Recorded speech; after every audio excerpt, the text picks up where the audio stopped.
তোরা শুধু বাজে সেলিব্রেশন করতেই পারবি, ম্যাচ জিততে পারবি না। জিম্বাবুয়ে বোলারকে ধুয়ে দিয়ে একই বললেন সাকিব আল হাসান। জানতে সম্পূর্ণ ভিডিওটি না টেনে দেখুন।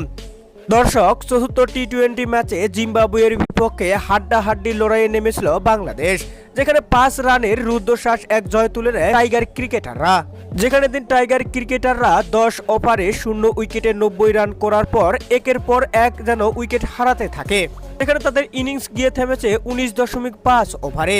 যেখানে পরের 10 ওভারে জিম্বাবুয়ের বোলারদের কাছে একের পর এক উইকেট বিলিয়ে দিতে থাকে টাইগার ক্রিকেটাররা। আর এমন মুহূর্তে উইকেট পেয়ে জিম্বাবুয়ে বোলার সবাইকে অবাক করে দিল। এ কেমন সেলিব্রেশন করলো জিম্বাবুয়ে বোলার? এ তো চরম অপমান করলো টাইগার ক্রিকেটারদের। যেন এটা কিছুতেই মেনে নিতে পারছে না সাকিব আল হাসান। ভাবতেই পারেনি তারা এভাবে অপমান করবে বাংলাদেশকে। তাই তো ম্যাচ শেষে সাকিব আল হাসান বলেন, তোরা শুধু বাজে সেলিব্রেশন করতেই পারবি।